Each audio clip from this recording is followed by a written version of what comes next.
여러분 한 절 번갈아 교독하도록 하겠습니다. 제가 먼저 1절에 읽겠습니다. 이에 모든 군대의 지휘관과 가랴의 아들 요하난과 호시아의 아들 여사냐와 백성의 낮은 자로부터 높은 자까지 다 나와 선지자 예레미야에게 이르되 당신은 우리의 탄원을 듣고 이 남아있는 모든 자를 위하여 당신의 하나님 여호와께 기도해 주소서. 당신이 보는 바와 같이 우리는 많은 사람 중에서 남은 적은 무리이니 당신의 하나님 여호와께서 우리가 마땅히 갈 길과 할 일을 보이시기를 원하나이다. 선지자 예레미야가 그들에게 이르되 내가 너희 말을 들었은즉 너희 말대로 너희 하나님 여호와께 기도하고 무릇 여호와께서 너희에게 응답하시는 것을 숨김이 없이 너희에게 말하리라. 그들이 예레미야에게 이르되 우리가 당신의 하나님 여호와께서 당신을 보내사 우리에게 이르시는 모든 말씀대로 행하리이다. 여호와께서는 우리 가운데 진실하고 성실한 증인이 되시옵소서. 우리가 당신을 우리 하나님 여호와께 보냄은 그의 목소리가 우리에게 좋든지 좋지 않든지를 막론하고 순종하려 함이라. 우리가 우리 하나님 여호와의 목소리를 순종하면 우리에게 복이 있으리이다 하니라.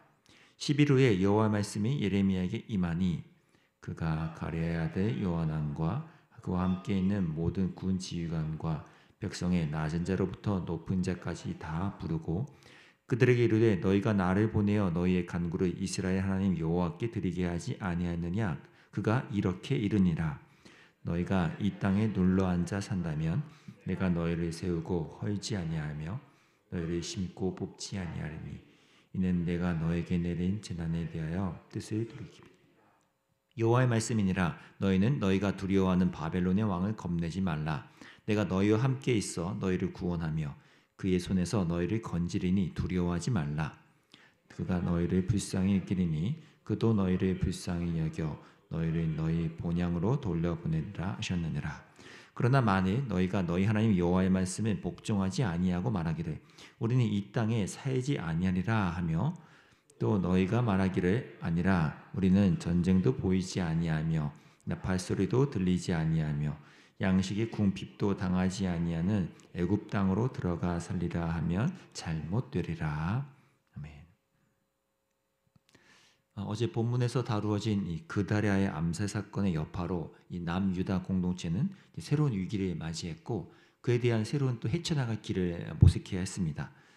그래서 요하난이라는 새로운 리더는 이 이스마엘이라는 쿠데타의 주인공이 끌고 가던 암몬 쪽으로 끌고 가던 이스라엘 이 백성들을 건져내고요. 이 유다 백성들을 데리고 이제 다시 유다로 돌아가야 할 터인데 어제 본문에서 우리가 봤듯이 이 41장 17절에 보면 이 요하난이라는 새로운 리더는 이들을 유다 쪽으로 데려가지 않고 애굽 쪽으로 가려고 한다라고 되어 있습니다.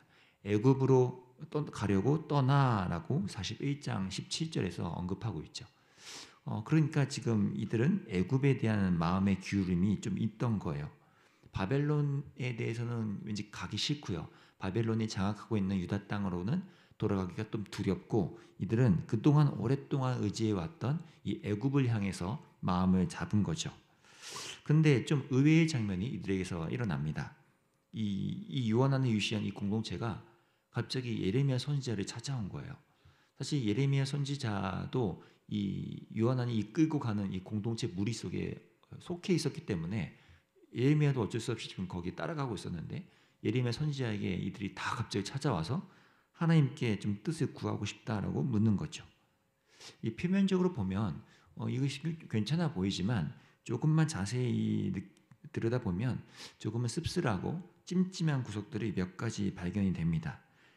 이들이 예레미야에게 요청할 때 사용한 어휘들과 예레미야가 이들에게 대답할 때 사용한 어휘가 좀 차이가 좀 일어나기 때문인데요.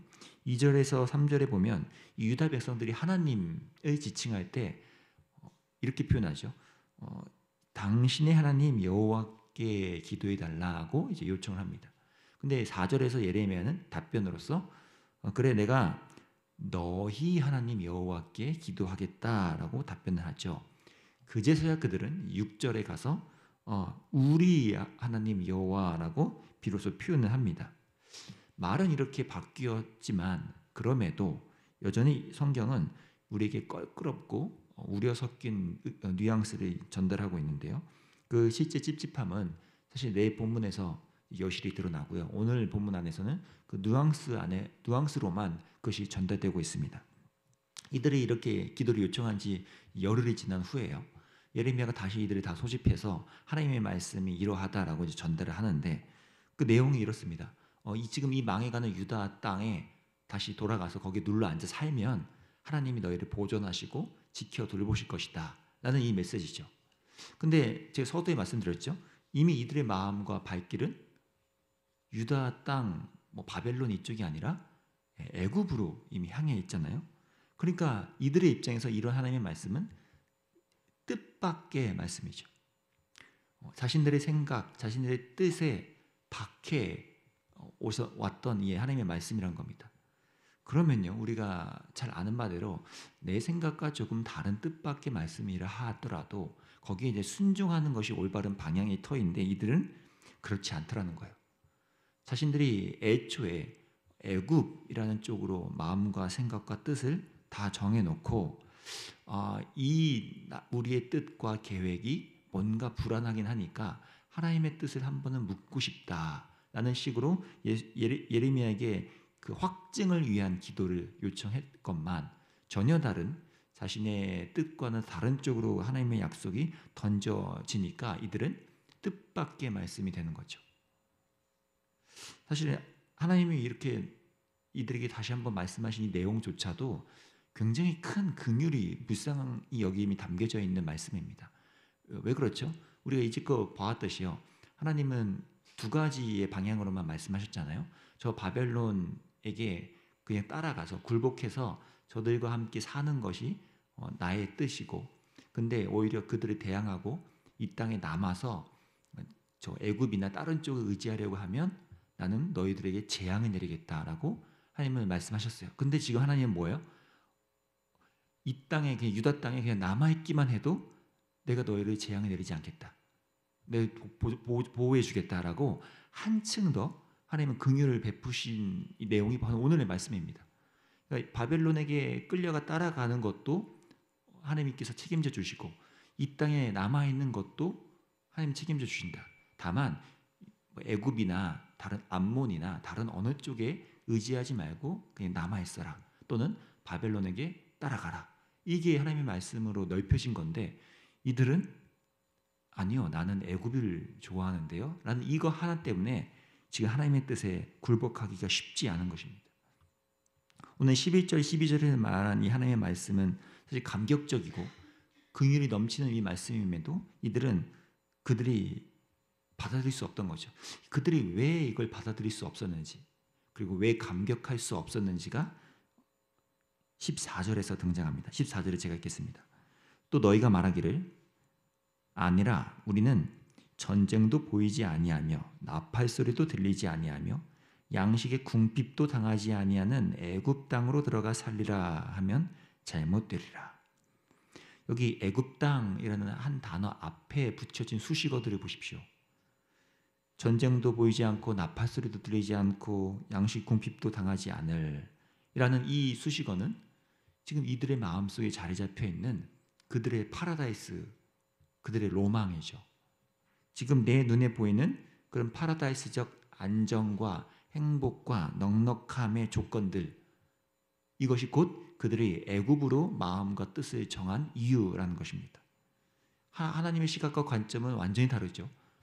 하나님의 시각과 관점이 어떠한지는 이제 내 본문에 드러나는데 사실 이 본문에서만도 우리는 알 수 있죠. 이들은 이미 자신들이 어떤 기준으로 나아가야 할 방향과 삶을 정하고 있는지가 명백히 드러나고 있는 것입니다. 근데 결국 이 차이가 우리들의 신앙에서 되게 중요한 차이를 일으킨다는 것이죠. 우리가 갖고 있는 뭔가 뜻과 계획과 판단이 하나님의 것과 좀 많이 차이가 날 때 우리는 거기에서 신앙에서의 어려움들을 겪게 됩니다. 당장에 내가 오랫동안 누적해온 경험들, 내가 생각해온 것들, 또 내가 보기에 이 정황에 대한 판단력들을 갖고 내가 내린 현재와 앞날에 대한 분석을 끝내놓고 하나님께 뜻을 구하고 그것에 대한 확증을 구하려 하는 그런 기도는 사실 하나님과 거리가 가까워지기가 쉽지 않습니다. 하나님의 뜻이 만약 나의 뜻과 다르다면 우리는 거기서 오늘 이 본문과 같은 간극을 더 경험하게 될 테이죠. 정말 다행히 내가 생각한 그 뜻과 하나님의 뜻이 유사하고 일치하다면 다행일 텐데, 그렇지 않은 일들이 일어날 때 우리는 오늘 이 본문의 이들의 모습과 똑같이 흐르게 된다는 것이죠. 겉으로는 하나님을 찾죠. 겉으로는 기도를 해요. 하나님의 뜻이 뭔지를 알고 싶습니다. 근데 이미 마음에 마치 이들처럼 나는 애굽이요, 라는 내 뜻과 계획이 이미 서 있다면 그것은 하나님의 뜻이 어떻게 오든지 나는 상관하지 않겠다는 것과 다름이 없기 때문이죠. 실제 우리가 이렇게 기도하게 되고 하나님께 하나님 찾게 되는 경우가 종종 일어납니다. 애굽에 대한 기대는 있고 계획이 있어서 근데 뭔가 불안하니까 하나님의 뜻을 알고 싶다라고 하나님께 나왔던 이들처럼요. 우리도 하나님을 찾긴 찾지만 내 뭔가를 위한 확증을 위한 확인받고 싶어하는 기도를 할 때가 참 많다는 거죠.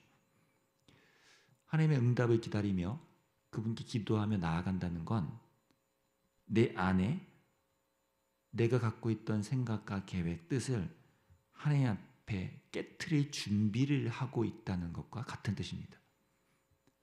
하나님의 말씀을 기다리며 그 응답을 내가 간구한다는 건 그 응답 앞에 내 것을 깨트릴 준비를 하는 기간과 같다는 거죠.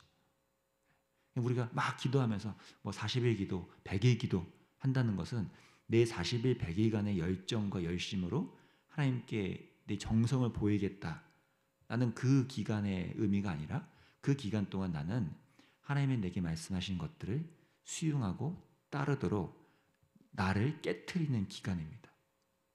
이것이 우리가 하나님의 뜻을 잘 따르며 순종할 수 있는 방법이라는 것이죠. 오늘 우리가 기도하며 하나님을 찾을 때도 이러한 우리의 훈련과 연습이 일어나면 좋겠습니다.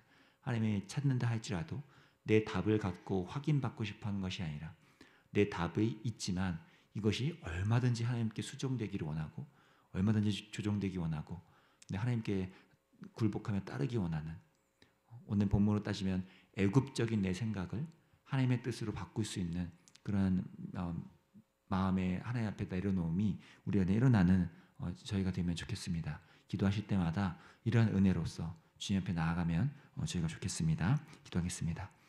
하나님 아버지, 우리가 기도할 때 많은 생각과 뜻과 계획을 갖고 주님 앞에 나아가지만 그것이 내 뜻대로 하나님이 함께 동의해 주시기를 바라는 마음이 우리에게 클 때가 많습니다. 그것이 하나님의 뜻과 일치한다면 참 다행일 테지만 그렇지 않고 하나님의 뜻이 나와 다를 때에는 그때 비로소 우리는 우리 신앙에서 큰 어려움과 간극을 경험하게 되는 것 같아요. 하나님, 우리가 하나님의 뜻을 구한다 할 때 내 뜻과 계획을, 내 답을 기꺼이 수정하고 주님 앞에 꺾어내기 위해 깨트리는 그런 준비를 기꺼이 할 수 있도록 도와주시고 그 하나님의 응답 앞에 하나님께서 말씀하시는 말을 기꺼이 수용할 수 있는 그런 낮은 마음들을 우리에게 허락해 주시기를 원합니다. 그런 기도를 통해서 하나님을 더 알아가고 주님께 더 가까워지는 저희의 모든 신앙 될 수 있도록 주님 함께 해주시고 그렇게 우리의 삶이 하나님과 더 일치해져 가는 삶 될 수 있도록 주님 함께 해주시기를 원합니다. 감사합니다. 예수님의 이름으로 기도합니다. 아멘. 우리 이렇게 기도합시다. 주님, 우리의 기도가 우리 하나님의 뜻을 구하는 태도가 하나님께 우리가 순종해가는 수정의 과정이 될 수 있게 해달라고, 우리의 것들이 주님께 맞춰지는, 그렇게 조율되어지는 우리의 겸손함과 낮은 마음이 있게 해달라고 기도하면 좋겠고요. 또 이 다음 세대와의 교회를 위해서도 함께 기도하면 좋겠습니다. 이 8월 여름 기간 동안 2학기를 준비하면서 우리가 함께 2학기를 위한 기도, 또 다음 세대의 여름 사역을 위한 기도 함께 우리 중보해 주시면 좋겠습니다. 함께 기도하며 나가겠습니다.